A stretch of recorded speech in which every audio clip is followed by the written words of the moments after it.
உலகின் பெரும்பகுதி கடலால் சூழப்பட்டிருக்கிறது. அந்த கடலிலே மீனவர்கள் செல்வதும் மீன் பிடிப்பது என்பது உலக இயல்பு. ஆனால் பல நாடுகளில் மீனவர்கள் கடலுக்கு சென்றாலும் கூட வேற எந்த நாட்டிலும் ஏற்படாத ஒரு பெரிய சேதம் இந்தியாவில், அதுவும் குறிப்பாக தமிழகத்தில் நிகழ்ந்திருக்கிறது என்று சொன்னால், இதை ஏதோ ஒரு தமிழ்நாட்டினுடைய பிரச்சனை என்று அல்லது இந்திய பிரச்சனை என்று கருத முடியாது, உலக பிரச்சனையாகத்தான் கருத வேண்டும். கிட்டத்தட்ட 500க்கு அதிகமான மீனவர்கள் கொல்லப்பட்டிருக்கிறார்கள். ஒரு 1000க்கு அதிகமானவர்கள் மிக மோசமான பாதிப்புக்கு உள்ளாக்கப்பட்டிருக்கிறார்கள். 2000க்கு அதிகமான மீனவர்கள் தாக்குதலுக்கு ஆளாக்கப்பட்டிருக்கிறார்கள். அவர்கள் இழந்திருக்கிற வலைகள், படகுகள், மீன்பிடி சாதனங்கள், இவற்றினுடைய மதிப்பு பல கோடி இருக்கலாம். அப்படிப்பட்ட ஒரு பெரிய பிரச்சனையை இந்திய நாடு ஏன் இதை பற்றி எந்த விதமான கேள்வியையும் எழுப்பாமல் இருக்கிறது என்பது நமக்கு ஒரு பெரிய வேதனையை தருகிறது. இன்று நமக்கு பக்கத்தில் இருக்கக்கூடிய வங்காள விரிகுடா, அந்த கடல், இலங்கை மீனவர்கள், இந்திய மீனவர்கள் 2 பேரும் சேர்ந்து மீன் பிடித்த காலங்கள் உண்டு. இன்னும் வெளிப்படையாக சொல்ல வேண்டும் என்று சொன்னால், மீன் பிடிப்பதற்கென்று தமிழக மீனவர்கள் இலங்கைக்கு போய் 3 மாதம் 4 மாத காலம் அங்கிருந்து மீன் பிடிப்பதும், அதே போல இலங்கையில் இருக்கக்கூடிய மீனவர்கள் தமிழகத்திற்கு வந்து கோடியக்கரை முதலான பல இடங்களில் அவர்கள் தங்கியிருந்து 4 மாதம் 5 மாதம் மீன் பிடித்து செல்கின்ற வழக்கத்தை எல்லாம் கடந்த காலத்திலே பெற்றிருக்கிறார்கள்.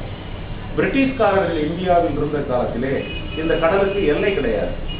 நம்முடைய தலைமன்னாரிலிருந்து புறப்பட்டு வரக்கூடிய கப்பலுக்கான அந்த டிக்கெட், ரயில் தொடர்ச்சியாக எக்மோர் வரை அவர்களால் வர முடியும். ஒரே டிக்கெட்டை வாங்கி கொண்டு இங்கே வர முடியும். அப்படி இருந்த காலங்கள் எல்லாம் உண்டு.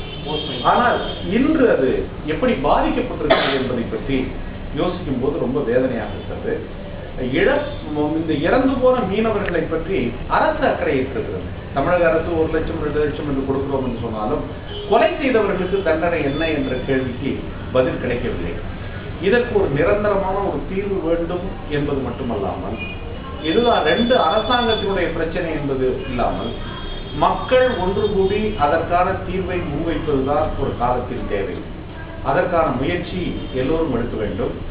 நடைபெற்ற இந்த கொடுமைகளை ஆவணப்படுத்துவதும், ஆவணப்படுத்தி அதை நீதிமன்றங்களிலே வழக்கு தொடர்வதும், நீதிமன்றம் என்று சொன்னால் இந்தியாவினுடைய நீதிமன்றம், இலங்கை நீதிமன்றம் என்ற அளவிலிருந்து மாறி ஐக்கிய நாடுகள் சபை வகுத்திருக்கக்கூடிய அந்த நெறிமுறைகளின்படி மனித உரிமை இழப்பான இழப்பீட்டை பெறுவதற்கான உலக அளவிலான முயற்சிகள் இன்று தேவைப்படுகிறது. நாங்கள் இந்த இந்திய கம்யூனிஸ்ட் கட்சியை பொறுத்தவரையில் இப்படிப்பட்ட அரிய முயற்சிகளில் ஈடுபட்டிருக்கிறோம். அதே போல பல பேர், குறிப்பாக நண்பர் உமர் போன்றவர்கள் இருக்கக்கூடிய இந்த முயற்சிக்கும் நாங்கள் என்றும் துணையாக நின்று இதை ஒரு மக்கள் போராட்டமாக மாற்றுவதற்கு துணை புரிவோம் என்பதை நான் தெரிவிக்கிறேன்.